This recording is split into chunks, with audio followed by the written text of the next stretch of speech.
Last Saturday was supposed to be the big milestone. My boyfriend, Matt, was finally going to meet my parents.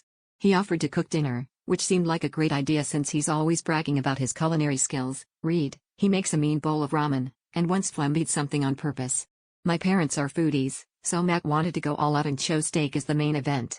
He spent the whole morning watching YouTube tutorials about the perfect sear, which, in hindsight, should have been my first red flag. I caught him practicing his Gordon Ramsay voice in the bathroom mirror, yelling at his reflection about raw onions.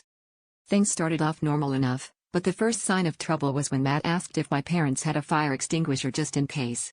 He then proceeded to crank the stove up to what I can only describe as surface of the sun temperature, and poured what looked like an entire bottle of oil into the pan.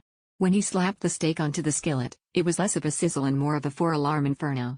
The smoke alarm began its shrieking symphony, which Matt tried to silence by waving a dish towel at it like he was negotiating with a very stubborn bird. Within minutes, our kitchen was filled with enough smoke to rival a 90s nightclub, and my dad was Googling how to perform CPR on a ribeye.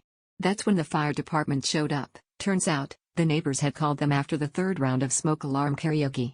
The firefighters were surprisingly chill about the whole ordeal. They even stuck around to taste the steak, which Matt, ever the optimist, insisted was just a little extra charred, for flavor. My mom offered them dessert as an apology, and my dad tried to convince them to join us for board games. The night finally wound down, but not before the captain pulled out his phone and said, "Mind if we leave a Yelp review? It's department policy." So now, if you look up my parents' address, you'll see a 5-star review from Ladder Company 12, excellent hospitality, steak was well done, very well done, smoke alarm works great.